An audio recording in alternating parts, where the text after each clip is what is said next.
Hello friends, सी programming सीखने की इस सीरीज में आज हम देख रहे हैं दो नंबर में से मैक्सिमम नंबर फंक्शन की मदद से कैसे फाइंड करें। तो उसके लिए सबसे पहले हमें एक फंक्शन की जरूरत पड़ेगी, तो वो मैं डिक्लेयर कर देता हूँ। लेट्स से मैक्स, और कोई भी फंक्शन हम डिक्लेयर करते हैं तो उसके अंदर return type, name and arguments आती है। और आर्ग्यूमेंट और कुछ नहीं है लेकिन फंक्शन को दिया गया हुआ इनपुट है। और यहाँ पे हमें दो नंबर में से मैक्सिमम नंबर फाइंड करने हैं, यानी कि हमारे पास दो इनपुट्स होने जरूरी है। तो उसके लिए मैं फंक्शन के अंदर दो आर्ग्यूमेंट पास करता हूँ, लेट अस से integer a and integer b।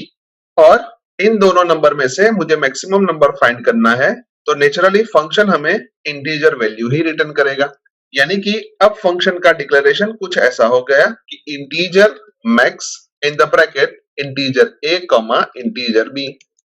Previous videos के अंदर हमने देखा था कि जब भी हम फंक्शन का यूज करते हैं तो उसके अंदर तीन चीजें एसोसिएट होती है।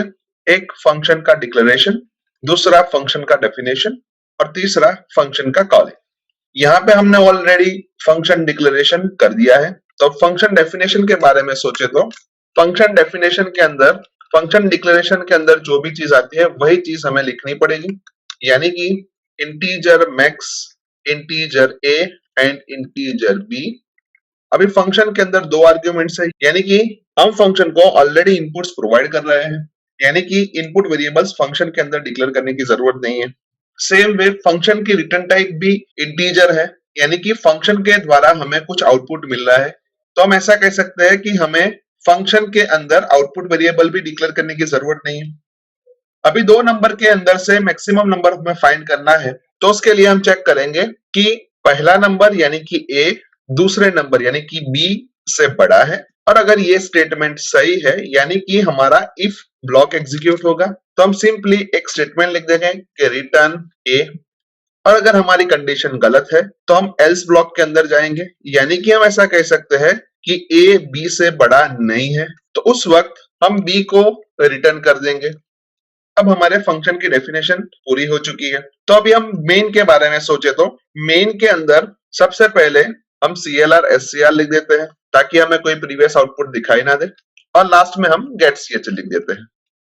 अभी CLR SCR और गेट ch के बीच में हम फंक्शन को कॉल करते हैं, लेट अस से मैक्स।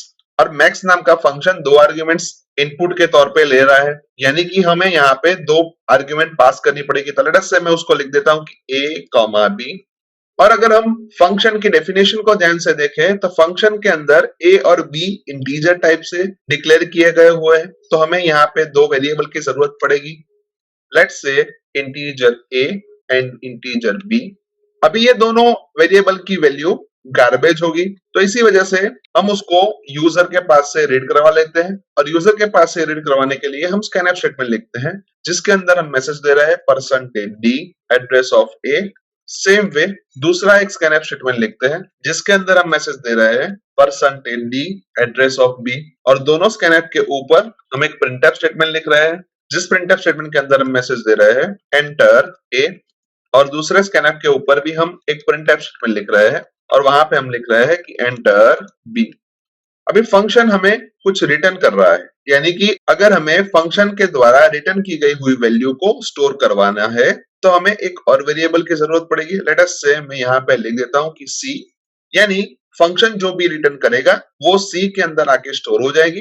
तो यहाँ पे मैं c को भी डिक्लेयर कर देता हूँ। और फंक्शन कॉलिंग के बाद मैं एक प्रिंटफ स्टेटमेंट लिखता हूँ, जिस प्रिंटफ स्टेटमेंट के अंदर मैं मैसेज दे रहा हूँ maximum from %d comma %d is equals to %d। और फर्स्ट %d की वैल्यू में a से, सेकंड %d की वैल्यू में b से और थर्ड %d की वैल्यू में c से रिप्लेस कर रहा हूं। यानी अब हमारे प्रोग्राम का लॉजिक पूरा बन चुका है। और जब भी हम ये प्रोग्राम को एग्जीक्यूट करने जाएंगे तो सबसे पहले मेन से हमारा एग्जीक्यूशन स्टार्ट होगा। अभी मेन के अंदर पहले स्टेटमेंट के तौर पे तीन वेरिएबल हमने डिक्लेयर किए हैं, उसके बाद CLR SCR लिखा है जो हमें प्रीवियस आउटपुट को क्लियर करके देगा। उसके बाद जो प्रिंटफ स्टेटमेंट लिखा है वो हमें एंटर a मैसेज प्रिंट करके देगा। और लेट अस से हम a की वैल्यू एज्यूम कर रहे हैं कि 5।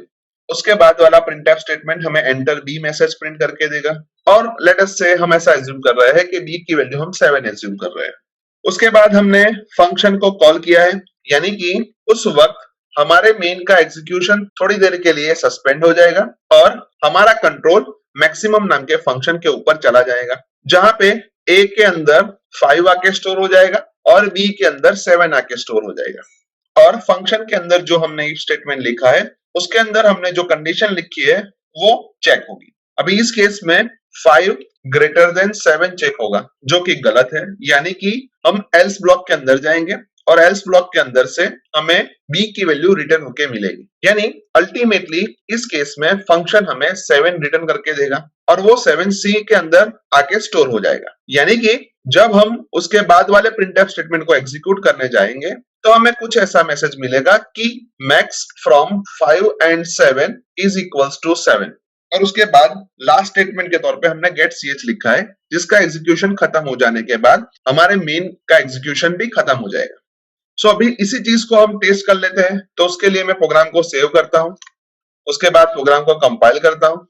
कंपाइलेशन में कोई भी एरर नहीं आई तो प्रोग्राम को रन करके देख लेता हूं, जहां पे मैं a के तौर पे 5 और b के तौर पे 7 इंसर्ट कर रहा हूं और हमें आउटपुट के तौर पे मिल रहा है max from 5 and 7 is equals to 7, जो कि परफेक्टली सही है, क्योंकि अभी अभी हमने इन दोनों इनपुट के लिए ही मैक्सिमम नंबर फाइंड किया है। एक और बार प्रोग्राम को रन करता हूं, जहां पे मैं a के तौर पे 12 और b के तौर पे 3 इंसर्ट कर रहा हूं और हमें आउटपुट के तौर पे मिल रहा है maximum from 12 and 3 is equals to 12, जो कि परफेक्टली सही है। पर यहाँ पे हमने जो इनपुट्स लिए हैं उनके लिए हमने हमारे कोड को मैन्युअली एग्जीक्यूट करके नहीं देखा, पर आप खुद उसको मैन्युअली एग्जीक्यूट करके हमें जो आउटपुट मिल रहा है उसको वेरीफाई कर सकते हैं। यानी कि हम ऐसा कह सकते हैं कि इस प्रोग्राम के थ्रू हम किसी भी दो नंबर में से मैक्सिमम नंबर फंक्शन की मदद से इजीली फाइंड कर सकते हैं। सो आई होप कि आपको इस प्रोग्राम के अंदर अच्छी तरीके से समझ आ चुकी होगी। आज के वीडियो में बस इतना ही। नेक्स्ट वीडियो में फिर से मिलेंगे। Thank you very much.